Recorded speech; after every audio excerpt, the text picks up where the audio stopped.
novamente aí mais uma vez com a plenária da CBGM, IFWM, Espada Celestial e outras entidades ligadas. Bom, projeto plenário, esse é o segundo vídeo que nós vamos trabalhar e desenvolver. O tema hoje é artes marciais e religião. É um tema um pouco espinhoso, né? E até com uma certa complexidade advento das relações, né? Bom, pessoal, eu vou começar a tentar discorrer dos fatos históricos, né? Normalmente, como a gente conhece pelo cinema, a ligação forte do Kung Fu com o budismo, que realmente é uma ligação muito forte, até porque grande parte do desenvolvimento do Kung Fu foi dentro dos mosteiros budistas. Eu acho que na época era o ambiente mais adequado de forma dinâmica para esse desenvolvimento. Por quê? Porque as artes marciais requerem dinâmica, requerem didática, requerem atenção, requerem dedicação. E não é todo lugar que você ia conseguir isso. Havia muitos motivos que iriam atrapalhar essa operação, ok? E o templo budista foi quem mais teve a oportunidade de desenvolver essa dinâmica. Mas só dentro dos templos budistas que houveram esse desenvolvimento? Não, de forma alguma. As artes marciais se desenvolveram também nas casas militares, logicamente que havia um processo mais operacional do que didático, certo? E aí houve esse desenvolvimento das casas militares de uma forma, vamos dizer que não correspondia a tudo que era necessário para fechar esse círculo de conhecimento, certo? Bom, reiterando, as ligações com o budismo no Kung Fu são muito fortes. Nós temos ligações fortes também da esgrima com o catolicismo, muito forte mesmo, talvez até mais forte do que o pessoal imagina. As chamadas ordens cristãs militares tinham uma disciplina de treinamento muito forte, muito bem alinhada, muito bem desenvolvida. Talvez não tivessem a fama que o Kung Fu teve, mas foi muito bem desenvolvida. Aí você tem no próprio Japão, que tem um conceito também de artes marciais muito grande, mas uma relação com o shintoísmo muito forte. Você também tem artes marciais indianas ligadas ao hinduísmo também, com uma presença muito constante. Você vai ter uma série de outras relações dinâmicas com a religião no meio das artes marciais. Certo? A pergunta feita aqui foi o seguinte: mas artes marciais não é um ato de violência? E a religião é um ato de redenção, um ato de fé, é um ato de amor ao próximo. Concordo inteiramente, logicamente parece um contrassenso, mas não é. O princípio a qual une essas duas relações é até um princípio respeitável, né? Porque no caso do cristianismo, né, nós temos um desenvolvimento das técnicas de espada, principalmente para o exército missionário. Existia um exército missionário, né? Esses exércitos missionários protegiam peregrinos que iam para as chamadas romarias, né? Romarias pessoas de várias partes da Europa iriam para Roma, né, onde havia missas, onde o Papa ficava para atender o povo, que atende até hoje, né? E esses peregrinos muitas vezes levavam valores para doação e daí por diante. Então, como eles eram assaltados no caminho, criou-se naturalmente por parte de grupos religiosos algumas unidades de defesa para essas pessoas. O Estado, na época, não poderia protegê-los em todos, até porque eram estados de um país para o outro, então os estados não conseguiam. Então, a igreja criou todo esse plantel, né? E esse exército se desenvolveu, se expandiu em outras situações. Mas, basicamente, eles surgiram a paz disso. É tanto que, talvez vocês não conheçam, mas existem a Ordem dos Hospitais, né? A Ordem dos Hospitais é uma ordem militar, né? Que possuía, por sinal, em seu símbolo, uma cruz vermelha. E essa Ordem dos Hospitais tanto protegia como tratava dos peregrinos que circulavam pela Europa.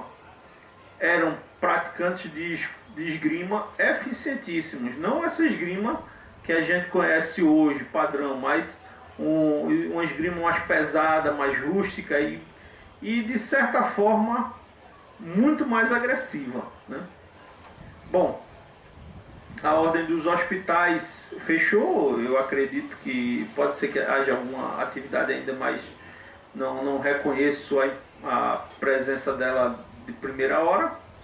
Mas ela se transformou hoje na maior organização de saúde no mundo, que é a Cruz Vermelha, né? A Cruz Vermelha é a maior entidade de saúde, de urgência de saúde no mundo, apoiada pela ONU.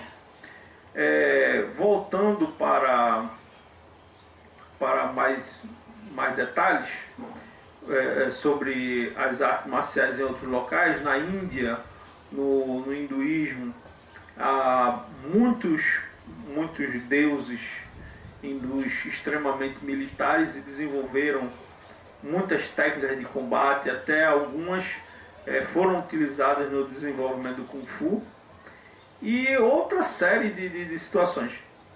E aí acontece o seguinte, caiu aqui, tá, depois pega, vamos terminar aqui. E aí acontece o seguinte, esse desenvolvimento por parte das entidades religiosas em proteger seus membros, né, em defender pessoas, defender sociedades, defender a vida em si, acabou desenvolvendo técnicas muito sofisticadas que perduram até hoje. Você tem os monges, tanto budistas como católicos, e outras linhas religiosas pelo mundo que tem um desenvolvimento marcial voltado para proteger a sociedade. Esse desenvolvimento não é tão tecnicamente agressivo como se possa imaginar, mas ele é muito mais eficiente. Grande parte das técnicas que a gente conhece hoje de defesa pessoal, de aprisionamento, são baseadas nisso. Por exemplo, o budismo diz que não se pode ser utilizada a espada contra outra pessoa.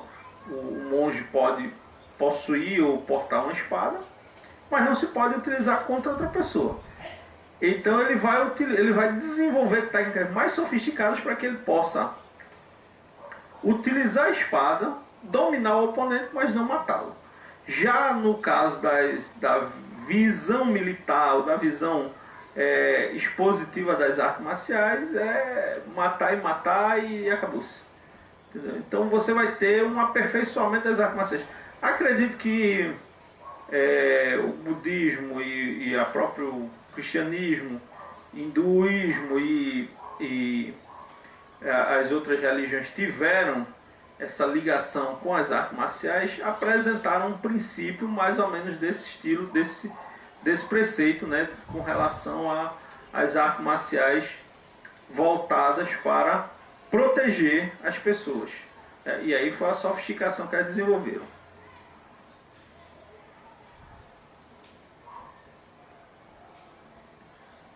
A ligação de artes marciais e fé realmente tem muita repercussão. Porque você não tem sociedades militares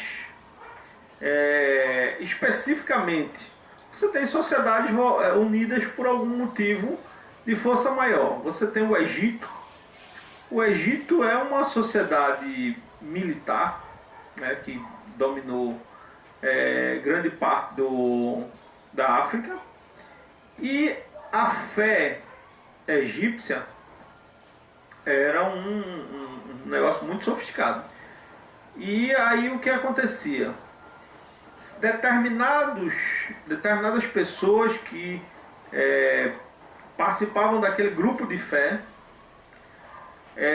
estariam prontos a serem militares, seriam para o exército, e outros determinados seriam para outra situação, e outros para outra, né? As chamadas castas. Mas a casta militar, ela poderia se abrir para que outras pessoas de outros grupos entrassem. Já as outras, como a casta imperial, a chamada casta religiosa e a casta de comerciantes, não poderia receber, mas a militar poderia receber. Era a única aberta. Então o que acontecia?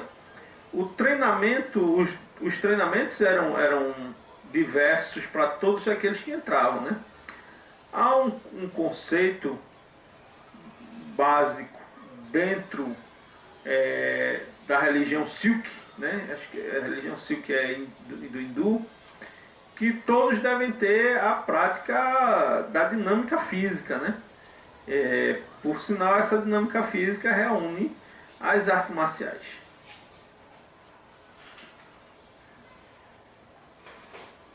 Bom, vamos ver aqui esse ponto que vai ser tratado. Como é que é mesmo? Sim.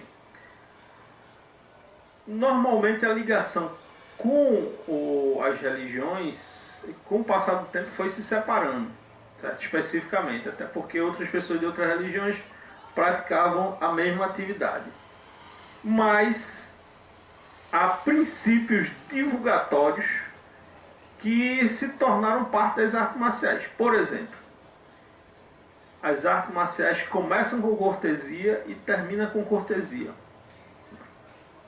Isso faz parte da vida agressiva? Não. Isso faz parte de uma cultura colocada dentro das artes marciais. Artes marciais é defesa pessoal ou defesa dos seres, defesa da vida. Isso já existia nas artes marciais? Não, isso foi aplicado pelas religiões dentro dela. Entendeu? Servir e proteger. Servir e proteger é uma filosofia. Artes marciais são técnicas. Então, as artes marciais construiu uma grande sistemática. Está passando um avião. Bom, as artes marciais construíram uma grande sistemática baseada em todo esse conhecimento que ela reuniu. Entendeu? E aí o que é que acontece? Você vai ter uma filosofia das artes marciais. Mas essa filosofia foi trazida principalmente pelas religiões. Não tem como. Elas é quem desenvolveu esses conhecimentos e essas operacionalidades do ser social. Entendeu?